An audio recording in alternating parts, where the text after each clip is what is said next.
নমস্কার সুধী দর্শক মণ্ডলী, সফল তন্ত্রমন্ত্র চ্যানেলের পক্ষ থেকে আপনাদের জন্য আমার অনেক অনেক ভালোবাসা, অনেক অনেক শুভেচ্ছা। তো ভিউয়ার্স, অন্যান্য দিনের মতো আজকেরও এই মুহূর্তে আমি আপনাদের সামনে আরও একটা সুন্দর ভিডিও আপলোড দিতে চলেছি। তো সেই ভিডিও সম্পর্কে আপনাদের একটু বলি। এই ভিডিওটার সারবত্তা কী বা সারমর্ম কী, এই যে ভিডিও, এই যে তন্ত্রমন্ত্র, এটাতে আপনার কি কাজ করবে, তো সেই প্রসঙ্গে বলে রাখি। এই ভিডিওটা আজকে যেটা আপলোড দিতে চলেছি এটা হলো ধন দৌলত বৃদ্ধির মন্ত্র। মোটামুটি কোনো অবস্থায় দিন চলে যাচ্ছে, তো সবাই তো চেষ্টা করে যে আমার ব্যবসা কী করে বাড়বে, আমি চাকরি করে যেটুকু রোজগার করি তার থেকে আর একটু বেশি রোজগারের দরকার। তো সে যে কোনোভাবেই হোক সেটা হওয়া নিয়ে কথা। তো এইরকম ডিপ্রেশনে যখন আমরা ভুগতে থাকি, তো সেখান থেকে একটু বেরিয়ে আসার জন্য একটা পথ আমাদের সামনে খোলা আছে। সেটা হলো যদি আপনি আমার এই আপলোড দেওয়া মন্ত্রটা যদি সঠিকভাবে পালন করতে পারেন। তো চলুন বন্ধু, একটু কাজের কথা আসা যাক।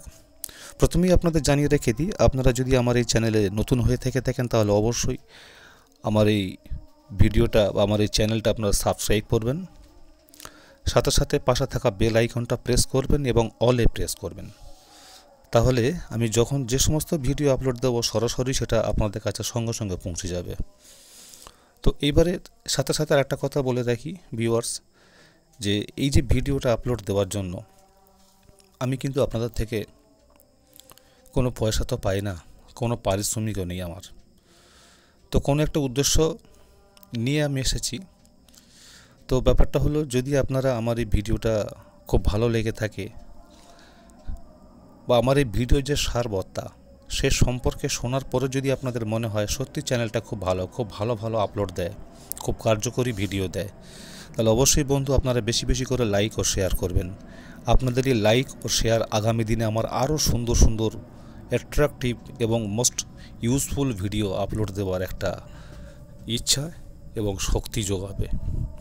তো আসুন আজকের এই ভিডিও সম্পর্কে আপনাদের কিছু কথা বলি। প্রথমত কথা হলো যে আমার যে ভিডিওটা, যেই মন্ত্রটা, এটা কিন্তু স্ক্রিনে দেওয়া আছে, আপনারা নিশ্চয়ই পড়তে পারছেন।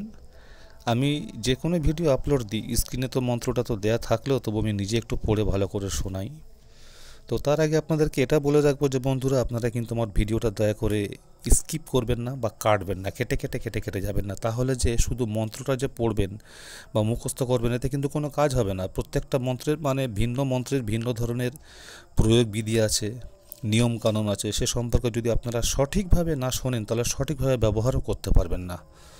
তাহলে কি হবে, এটাকে যদি আপনারা সঠিকভাবে ইউটিলাইজ না করতে পারেন আপনি কোনো দিন কিন্তু সাকসেস হবেন না। তো আজকে যে আশা নিয়ে আপনারা হয়তো আমার এই ভিডিওর সামনে চোখ রেখেছেন, কান পেতে শুনছেন, আসুন সে সম্পর্কে কিছু কথা বলি। প্রথমত ভিডিও যেটা স্ক্রিনে দেওয়া আছে আপনারা দেখতে পাচ্ছেন, আমি আপনাদের 2 থেকে 3 বার একটু পড়ে শোনাবো, ভালো করে শুনে নিন। ওং গণপতায় নমঃ। আবারও বলছি, ওং গণপতায় নমঃ। আরও একবার শেষমেশ আর একটু শুনিয়ে দিই, ওং গণপতায় নমঃ। এবারে বন্ধু এটা ছিল মন্ত্রটা। তো চলে আসা যাক এবারে পরের লেভেলটা আসছি, সেটা হচ্ছে এই মন্ত্রটা আপনি কীভাবে প্রয়োগ করবেন। তো তার আগে আপনাদেরকে এটা জেনে রাখা দরকার, কারণ যারা পুরনো আছেন তারা অনেকে জানেন। আজকে যদি আপনাদের মধ্যে কেউ নতুন থেকে থাকেন তাদেরকে উদ্দেশ্যে জানিয়ে রেখে দিই, মন্ত্রটা শুধু মুখস্থ করলে হবে না, মন্ত্র নিয়ম কানুন বিধি এটা আপনাকে সঠিকভাবে শুনতে হবে, সঠিকভাবে পালন করতে হবে। তাহলে কি করতে হবে বন্ধু, কীভাবে প্রয়োগ করবেন এটা শুনুন।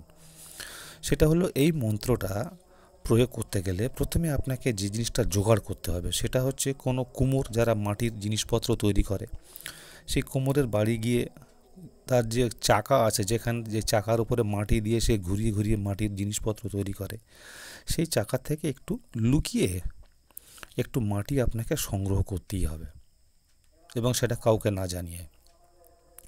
তো এই মাটিটা সংগ্রহ করার পরে আপনাকে যেটা করতে হবে, ওই মাটিটা দিয়ে ছোট একটা গণেশ মূর্তি তৈরি করতে হবে। তো সেটা আপনি যদি না পারেন ওই মূর্তিটা আপনি কাউকে দিয়েও করে নিতে পারেন, কিন্তু মনে রাখবেন যে হয়তো কোমরের চাকাতে যে মাটিটা আনলেন সেই একটুখানি মাটিতে আপনি যেভাবে হয়তো ছোঁ মেরে খানিকটা পকেটে করে নিয়েছেন, সেই মাটিতে হয়তো একটা ছোট্ট হোক মাঝারি হোক একটা মূর্তি তৈরি সম্ভব নাও হতে পারে। তো সেক্ষেত্রে একটা সলিউশন অবশ্যই আছে। সেটা হলো আপনারা করবেন কি, আপনারা খুব পরিষ্কার খুব পবিত্র জায়গা পুকুরের কোনো একটা দিকের থেকে একটু মাটি তুলে নেবেন, নিয়ে ওই মাটির সঙ্গে এই মাটি মিশিয়ে একটা ছোটোখাটো গণেশ মূর্তি তৈরি করবেন। তারপরে সেই গণেশ মূর্তিটা আপনাকে আপনার সাধ্যমতো উপচারে পুজো করতে হবে। তো এইটার কোনো যে বিধিনিষেধ এমন আছে যে অমুক দিন তমুক দিন তা কিন্তু না। আর সবচেয়ে বড় কথা আপনাদের মনে রাখতে হবে যে গণেশ মূর্তিটা সাধ্যমতো আপনি পুজো করবেন। পুজো শেষ হয়ে গেলে ওই জায়গাতে ওই আসনে বসে সবার আগে কিন্তু আপনাদের মনে রাখতে হবে শুদ্ধ বস্ত্রে শুদ্ধ স্নানে বসতে হবে। পুজোটা যেই শেষ হয়ে গেল তারপরে এই মন্ত্রটা আপনাকে একটানা 21,000 বার জপ করতে হবে। জপ করলে তাহলে এই মন্ত্রটা সিদ্ধ হবে, না হলে মন্ত্রটা সিদ্ধ হবে না। এবারে এই যে জপটা করলেন তাতে মন্ত্রটা সিদ্ধ হলো। এবারে প্রত্যেক দিন আপনি বাড়ির থেকে যখন বেরোবেন আর বাড়িতে ঢোকার আগে আপনি স্রেফ একবার পড়বেন, পড়ে নিজের শরীরে ফুঁক দিয়ে আপনি বাড়িতে ঢুকুন আর বাড়ির থেকে বের হন। ঠিক এটা আপনি করতে থাকুন, দেখবেন খুব অতি অল্প সময়ের মধ্যে আপনার সমস্ত বাধা বিঘ্ন যেমন দূর হবে এবং ধন দৌলত ব্যবসা বাণিজ্যের অন্যান্য দিক খুব সফলভাবে এগিয়ে যাবে এবং ধন দৌলত বৃদ্ধি পাবে।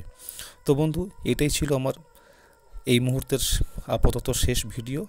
পরবর্তী যে আকর্ষণটা আছে সেটা সম্পর্কে আপনাদের একটু বলে রাখি। আমার অনেক মায়েরা আছে, অনেক ভাই বোন অনেকে আছে যাদের কিন্তু সন্তান নেই। তো সেই সন্তান লাভের মন্ত্র আসবো, তবে তার আগে যেটা কিছুটা পরেই আপনাদের জন্য আর একটা ভিডিও আপলোড দেব, সেটা হচ্ছে আমার অনেক ভাইরা আছে, দাদারা আছেন যাদের কিন্তু বছরের পর বছর কেটে গেল, দেখাশোনা হলো কিন্তু বিয়ে হলো না, স্ত্রী লাভ করার মতো ভাগ্য হয়তো তার নেই। তো অসহায় বা হতাশায় না ভুগে করুন আমার এই পরবর্তী মন্ত্রটা একটু ফলো করবেন, তাহলে বুঝতে পারবেন এটা অব্যর্থ একদম 100,000% গ্যারান্টি স্ত্রী লাভের একটা সুন্দর দুর্ধর্ষ মন্ত্র আপনাদের সামনে আমার পরের ভিডিও আসতে চলেছে। তো এটার জন্য আপনারা অপেক্ষায় থাকুন। স্ত্রী লাভের একটা অব্যর্থ পরীক্ষিত মন্ত্র আপনাদের জন্য আমার আগামী আকর্ষণ। তো বন্ধু, ততক্ষণ সবাই ভালো থাকবেন আর সফল তন্ত্রমন্ত্র চ্যানেলকে অনেক অনেক বেশি বেশি শেয়ার লাইক করে আশীর্বাদ করবেন। আপনাদের থেকে এই আমার কামনা। তো আজকের মতো এই পর্যন্তই, সবাই ভালো থাকবেন।